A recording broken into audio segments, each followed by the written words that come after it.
பாடம் 3 உதவி செய்தல். திருமறை பகுதி லூக்கா 10:30-37. நோக்கம்: சமூக வாழ்வில் தேவையில் இருப்போருக்கு உதவி செய்ய வேண்டும். இந்த கணினிமயமாகுதல், இயந்திரமயமாகுதல் இதெல்லாம் மலிந்திருக்கக்கூடிய இந்த காலத்துல மனித சமூகத்துல உதவி செய்யும் பண்பும் மங்கி கொண்டே போகுது. உதவி செய்தல் என்றால் என்னன்னா, தேவையில் இருப்போருக்கு அவர்களது தேவைகள் நிவர்த்தி செய்ய துணை போகிறது தான் உதவி செய்தல். ஏசப்பா இந்த உதவி செய்தலை குறித்து திருமறையில தெளிவா சொல்லியிருக்கிறாங்க. ஒரு சம்பவம் மூலமா இதை தெளிவுபடுத்துறாங்க. என்ன சம்பவம்னா, ஒரு வழிப்போக்கன் ஒருவன், வழிப்பயணி ஒருவன் எருசலேமிலிருந்து எரிகோவுக்கு பிரயாணம் பண்ணி போறாரு. இந்த எருசலேமுக்கும் எரிகோவுக்கும் இடையில உள்ள தூரம் எவ்வளவுன்னா 25 கிலோமீட்டர் தூரம். இந்த எருசலேம் நகரம் கடல் மட்டத்திலிருந்து 2300 அடி உயரத்துல இருக்குது. இந்த எரிகோ கடல் மட்டத்திலிருந்து 300 அடி கீழே இருக்குது. அதனால எருசலேம்ல இருந்து எரிகோவுக்கு போற அந்த பாதை எப்படி இருக்கும்னா, ஏற்ற இறக்கமாகவும் வளைவுகளும் அடர்ந்த புதர்களும் குகைகளும் நிறைந்ததாட்டு காணப்படும். இப்போ இந்த வழிப்போக்கர் என்ன பண்றாருன்னா, எருசலேம்லேருந்து எரிகோவுக்கு போறாரு. போற வழியில கள்ளர் கையில அகப்படுறாரு. இந்த கள்ளர்கள் என்ன பண்றாங்கன்னா, இந்த பயணிய நல்லா அடிச்சு அவன்கிட்ட இந்த திங்ஸ் எல்லாம் பிடுங்கி அவனை குச்சுயிரா விட்டுட்டு போயிட்டாங்க. அதுக்கப்புறம் அந்த வழியா ஆலய பணிவுடைய நிறைவு செய்துட்டு ஆசாரியனும் லேவியனும் வாராங்க. அவங்க 2 பேரும், ஆசாரியனும் லேவியனும், அந்த பயணியை பார்த்துட்டு அவனுக்கு ஹெல்ப் பண்ணாம உதவி பண்ணாம வழி விலகி போயிட்டாங்க. அதுக்கப்புறம் அந்த வழியா சமாரியன் ஒருவன் வாராரு.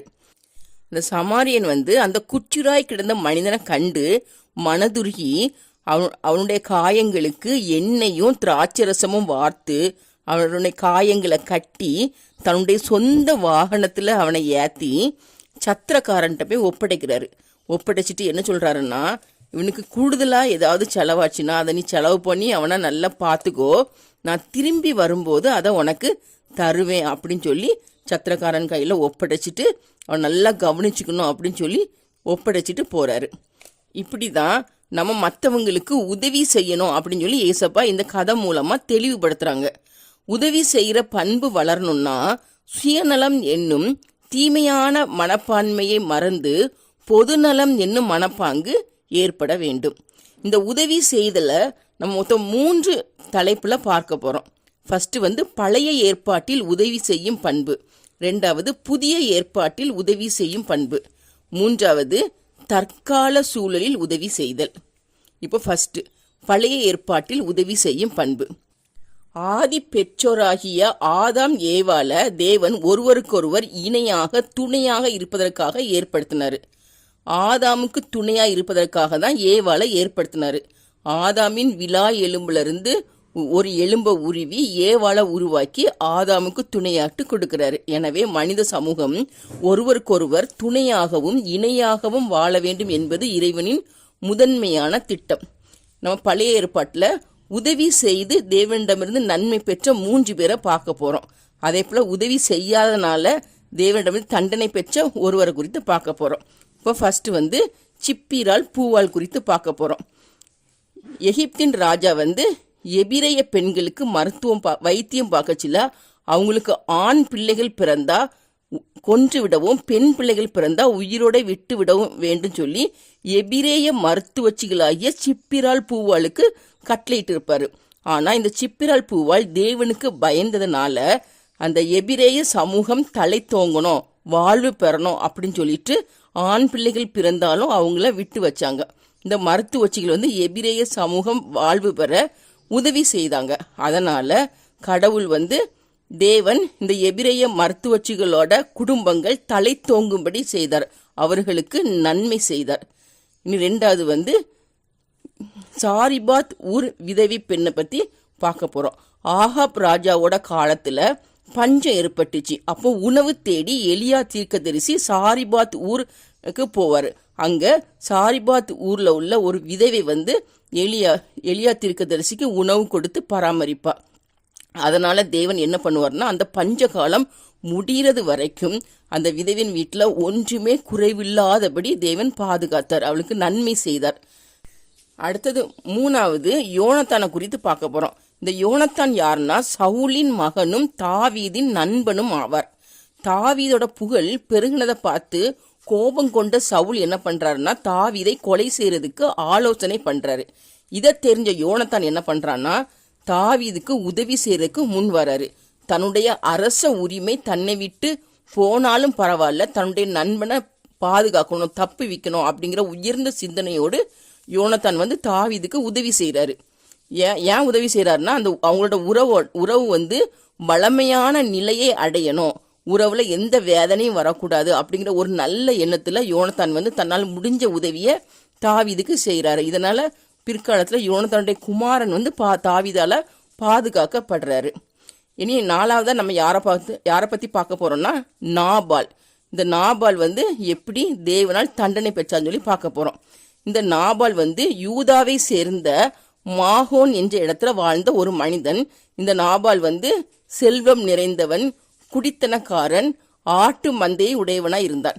இவனுடைய மேய்ப்பர்கள் என்ன பண்ணுவாங்கன்னா, வனாந்திரத்துல ஆடுகளை மேய்ப்பாங்க. அப்போ தாவீது கூட இருந்த ஆட்களும் அந்த அந்த ஆட்டு மந்தையெல்லாம் இவங்களும் பாதுகாப்பதற்கு உதவியாட்டி இருந்தாங்க.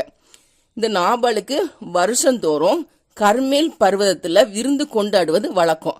அப்படி இருக்கச்சுல தாவீது என்ன பண்றாருன்னா, தன்னுடைய ஆட்கள்ல 10 பேரை அனுப்பி நாபால் கிட்ட அனுப்பி உதவி கேட்கறதுக்கு அனுப்புறாரு. ஆனா நாபால் உதவி செய்ய மறுக்கிறாரு. அதனால தாவீது அந்த நாபாலை பழி வாங்கணும்னு சொல்லிட்டு ஆயத்தமாகி இருக்கும்போது நாபாலின் மனைவி அபிகாயிலோட வேண்டுதல் பேர்ல தாவீது அந்த முயற்சியை கைவிடுறாரு. ஆனா தேவன் நாபாலை அடித்ததினால் அவன் 10 நாட்களுக்குள் செத்தான். உதவிய உலகத்தில் மறப்பவர்கள் கடவுளின் தண்டனைக்கு தப்புவித்துக் கொள்வது இயலாத காரியம். இனி அடுத்தது 2வது, புதிய ஏற்பாட்டில் உதவி செய்தல். இயேசு கிறிஸ்துவின் சொல்லும் செயலும் பிறருக்கு உதவி செய்வதையே மையமாக கொண்டிருந்தது. இயேசுநாதர் தாம் பிறருக்கு உதவி செய்வதற்காகவே இவ்வுலகத்தில் வந்தவர் என்பதையும் தம்முடைய பணியின் மைய பொருளும் அதுவே என்பதையும் நாசரேத் அறிக்கையில் தெளிவுபடுத்துகிறார். இயேசுநாதர் இவ்வுலகத்தில் நடத்திய ஒவ்வொரு அற்புதங்களும் பிறருக்கு நன்மை செய்வதையே மையமாக கொண்டது. ஏசப்பா செய்த முதலாம் அற்புதம் தண்ணீரை திராட்சரசமாக மாற்றியது.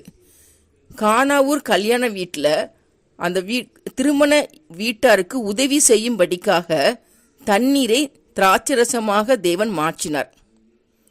அதே போல யோவான் 5வது அதிகாரத்துல 38 வருடமா வியாதியா இருந்த ஒரு மனிதனை ஏசப்பா பார்த்து, நீ சுகம் பெற விரும்புகிறாயான்னு சொல்லி ஏசப்பாவே வழியை போய் அந்த 38 வருட வியாதியஸ்தன்ட்ட பார்த்து கேட்பாரு, நீ சுகம் பெற விரும்புகிறாயா அப்படின்ட்டு கேட்டுட்டு அவனை எழுந்து நடக்கவும் வைத்தாரு.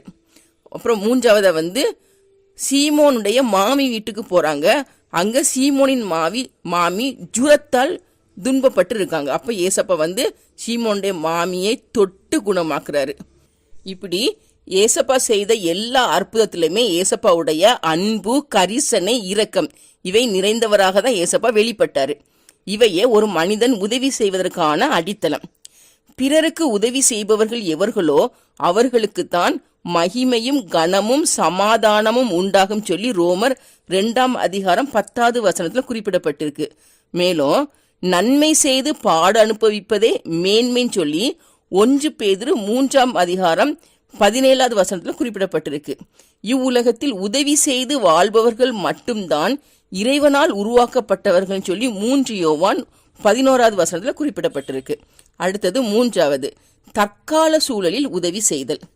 கைமாறி எதிர்பார்க்காமல் உதவி செய்வதே மிகவும் சிறந்த உதவியாகும். நமக்கு நன்மை செய்யறதுக்கு திராணி இல்லாம இருப்பாங்கல்ல, அப்படிப்பட்டவங்களுக்கு உதவி செய்யறது தான் பாக்கியம் என்ற நிலைக்கு நம்மளை அழைத்து செல்லும். நாம் விருந்து பண்ணும்போது நமக்கு மிகவும் பிரியமானவர்கள், நண்பர்கள், பக்கத்து வீட்டுக்காரங்க, வசதி நிறைந்த அயலகத்தார், சொந்தக்காரங்க இவங்களெல்லாம் கூப்பிடக்கூடாது. ஏன்னா அவங்க வாழ்க்கையில விருந்து பண்ணும்போது நம்மளையும் அழைப்பாங்க. அதனால ஏழைகள், ஊனர்கள், சப்பானிகள், குருடர்கள் இப்படிப்பட்டவங்களை அழைக்க வேணும். அதுக்கப்புறம் நம்மை பகைக்கிறவர்களுக்கு உதவி செய்ய பழகணும். ஏன்னா மனித வாழ்க்கையில காழ்ப்புணர்ச்சி எல்லாம் மறைந்து சமத்துவம், சகோதரத்துவம் போன்ற சிந்தனைகள் பெருகும். அதுக்கப்புறம் மனித வாழ்வுக்கு பயன்படும் வகையில் இயற்கையை பராமரித்து பாதுகாக்கணும். அது இன்றைய சூழ்நிலைக்கு நாம செய்யக்கூடிய உதவி ஆகும்.